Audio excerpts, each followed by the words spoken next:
नमस्कार विद्यार्थी मित्रांनो, मराठी जी के या यूट्यूब चॅनलवरती सर्वांचे स्वागत आहे। तर आजच्या व्हिडिओमध्ये आपण जिल्हा न्यायालय भरतीविषयी महत्त्वपूर्ण प्रश्नसंच पाहणार आहोत। तर ही व्हिडिओ सर्वांनी शेवटपर्यंत पाहायचा आहे। व्हिडिओ आवडल्यास व्हिडिओला नक्की लाईक आणि चॅनलला सबस्क्राईब करायचं आहे। चला तर मग व्हिडिओला सुरुवात करूया। तर पहा प्रश्न क्रमांक पहिला, रोजगार हमी योजना राबवणारे भारतातील पहिले राज्य खालीलपैकी कोणते आहे? तर ऑप्शन क्रमांक 3, भारतातील महाराष्ट्र हे राज्य रोजगार हमी योजना राबवणारे पहिले राज्य आहे। प्रश्न क्रमांक दुसरा, खेलो इंडिया 2023 स्पर्धेमध्ये महाराष्ट्राने किती सुवर्णपदक जिंकले होते? तर ऑप्शन क्रमांक 2, महाराष्ट्राने 56 सुवर्णपदक हे खेलो इंडिया 2023 स्पर्धेमध्ये जिंकले होते। प्रश्न क्रमांक तिसरा, जालियनवाला बाग हत्याकांड ही घटना केव्हा घडून आली?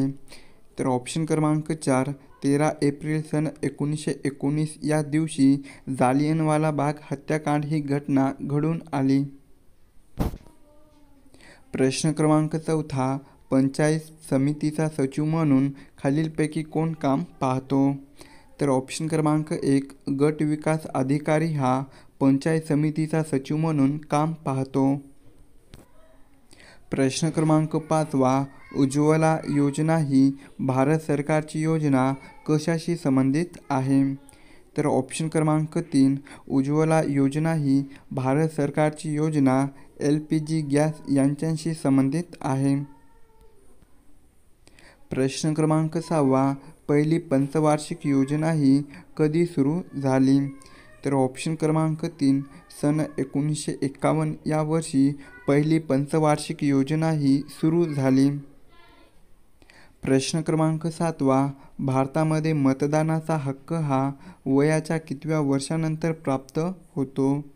तर ऑप्शन क्रमांक 4, वयाच्या 18व्या वर्षानंतर भारतामध्ये मतदानाचा हक्क हा प्राप्त होतो।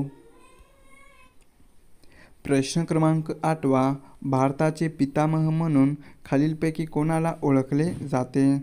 तर ऑप्शन क्रमांक 2, दादाभाई नौरोजी यांना भारताचे पिता म्हणून ओळखले जाते। प्रश्न क्रमांक 9, भारतातील पहिले चंदनाचे संग्रहालय कोठे उभारण्यात आले आहे? तर ऑप्शन क्रमांक 2, भारतातील म्हैसूर या ठिकाणी पहिले चंदनाचे संग्रहालय हे उभारण्यात आले आहे। प्रश्न क्रमांक 10वा, भारत सरकारतर्फे देण्यात येणारा पहिला भारतरत्न पुरस्कार हा कोणास देण्यात आला होता? तर ऑप्शन क्रमांक 1, सी राजगोपालाचारी यांना भारत सरकारतर्फे देण्यात येणारा पहिला भारतरत्न पुरस्कार हा देण्यात आला होता। प्रश्न क्रमांक 11, हॉकी या खेळाच्या संघामध्ये एकूण किती खेळाडू असतात? तर ऑप्शन क्रमांक 2, 11 खेळाडू हे हॉकी या खेळाच्या संघामध्ये असतात। प्रश्न क्रमांक 12, सन 1857च्या उठावाच्या वेळी कानपूरचे नेतृत्व पुढीलपैकी कोणी केले होते?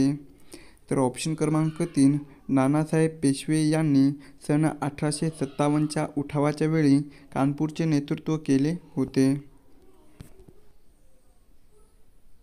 प्रश्न क्रमांक 13, भारतातील सर्वात लांब हिराकुंड हे धरण कोणत्या राज्यामध्ये आहे? तर ऑप्शन क्रमांक 4, ओडिशा या राज्यामध्ये भारतातील सर्वात लांब हिराकूड हे धरण आहे। प्रश्न क्रमांक 14, खालीलपैकी कोणत्या जिल्ह्यामध्ये क्रोमाइट हे धातू प्रामुख्याने आढळतो? तर ऑप्शन क्रमांक 4, भंडारा, नागपूर व गोंदिया या जिल्ह्यामध्ये क्रोमाइट हा धातू प्रामुख्याने आढळतो। प्रश्न क्रमांक 15, भारतातून विदेशात सर्वात जास्त केळीची निर्यात करणारे राज्य टिंबटिंब आहे? तर ऑप्शन क्रमांक 3, महाराष्ट्र हे राज्य भारतातून विदेशात सर्वात जास्त केळीची निर्यात करणारे राज्य आहे। प्रश्न क्रमांक 16. देशातील सर्वात पहिले मातीचे धरण गणले जाणारे गंगापूर हे धरण खालीलपैकी कोणत्या शहराजवळ आहे? तर ऑप्शन क्रमांक 4. नाशिक या शहराजवळ देशातील सर्वात पहिले मातीचे धरण गणले जाणारे गंगापूर हे धरण आहे. प्रश्न क्रमांक 17. खालीलपैकी कोणास स्थानिक स्वराज्य संस्थांचा जनक असे म्हटले जाते? तर ऑप्शन क्रमांक 3. लॉर्ड रिपन यांना स्थानिक स्वराज्य संस्थांचा जनक असे म्हटले जाते. प्रश्न क्रमांक 18. झिरो बजेट शेतीचे जनक म्हणून टिंबटिंब यांना ओळखले जाते. तर ऑप्शन क्रमांक 3. डॉक्टर सुभाष पाळेकर यांना झिरो बजेट शेतीचे जनक म्हणून ओळखले जाते.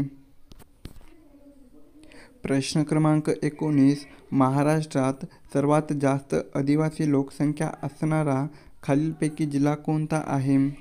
तर ऑप्शन क्रमांक 2. नंदुरबार हा जिल्हा महाराष्ट्रात सर्वात जास्त आदिवासी लोकसंख्या असलेला जिल्हा आहे. प्रश्न क्रमांक 20.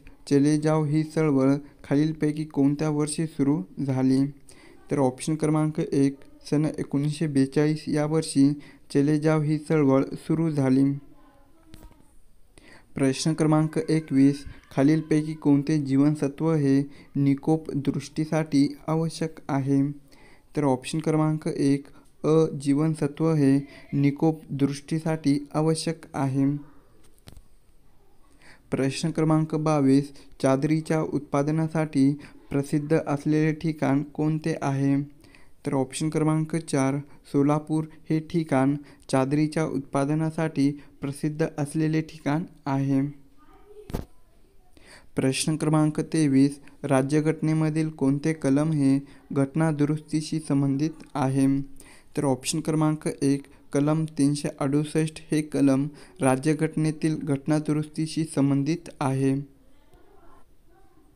प्रश्न क्रमांक 24. खालीलपैकी कोणता राष्ट्रीय महामार्ग हा राज्यातील सर्वाधिक लांबीचा राष्ट्रीय महामार्ग आहे? तर ऑप्शन क्रमांक 4. धुळे व कलकत्ता हा राष्ट्रीय महामार्ग राज्यातील सर्वात लांबीचा राष्ट्रीय महामार्ग आहे. प्रश्न क्रमांक 25. भारताने अंतराळात सोडलेला पहिला कृत्रिम उपग्रह कोणता आहे? तर ऑप्शन क्रमांक 1. आर्यभट्ट हा भारताने अंतराळात सोडलेला पहिला कृत्रिम उपग्रह आहे. प्रश्न क्रमांक 26. कावीळ हा रोग कोणत्या मानवी अवयवांशी संबंधित आहे? तर ऑप्शन क्रमांक 2. यकृत या मानवी अवयवांशी कावीळ हा रोग संबंधित आहे. प्रश्न क्रमांक 27. माथेरान हे थंड हवेचे ठिकाण खालीलपैकी कोणत्या जिल्ह्यामध्ये आहे? तर ऑप्शन क्रमांक 2. रायगड या जिल्ह्यामध्ये माथेरान हे थंड हवेचे ठिकाण आहे. प्रश्न क्रमांक 28. शेतीला दीर्घ मुदतीचा कर्ज पुरवठा कोणती बँक करते? तर ऑप्शन क्रमांक 1. जिल्हा ही बँक शेतीला दीर्घ मुदतीचा कर्ज पुरवठा करते. प्रश्न क्रमांक 29. लंडन येथे इंडिया हाऊसची स्थापना कोणी केली? तर ऑप्शन क्रमांक 4. पंडित श्यामजी कृष्ण वर्मा यांनी लंडन येथे इंडिया हाऊसची स्थापना केली. प्रश्न क्रमांक 30. जाट जट्टीन हा नृत्यप्रकार कोणत्या राज्यांशी संबंधित आहे? तर ऑप्शन क्रमांक 3. बिहार या राज्यांशी जाट जट्टीन हा नृत्यप्रकार संबंधित आहे. प्रश्न क्रमांक 31. पावसाळ्याच्या प्रदेशामध्ये खालीलपैकी कोणती मृदा सापडते? तर ऑप्शन क्रमांक 1. जांभी ही मृदा पावसाळ्याच्या प्रदेशामध्ये मोठ्या प्रमाणात सापडते. प्रश्न क्रमांक 32. स्टॅच्यू ऑफ वननेस या पुतळ्याची उंची किती फूट आहे? तर ऑप्शन क्रमांक 1. 108 फूट ही स्टॅच्यू ऑफ वननेस या पुतळ्याची उंची आहे. प्रश्न क्रमांक 33. यंदाचा रसायनशास्त्रामधील नोबेल पुरस्कार हा किती व्यक्तीला दिला जाणार आहे? तर ऑप्शन क्रमांक 1. 3 व्यक्तींना यंदाचा रसायनशास्त्रामधील नोबेल पुरस्कार हा दिला जाणार आहे. प्रश्न क्रमांक 34. प्रस्तुत पर्यायापैकी पत्नी या शब्दाचा समानार्थी शब्द नसलेला शब्द ओळखायचा आहे. तर ऑप्शन क्रमांक 4. पत्नी या शब्दाचा समानार्थी शब्द नसलेला आदरी हा शब्द आहे. प्रश्न क्रमांक 35. हातावर तुरी देणे या वाक्यप्रचाराचा खालीलपैकी अर्थ काय होतो? तर ऑप्शन क्रमांक 3. हातावर तुरी देणे म्हणजेच फसवून पळून जाणे असा होतो.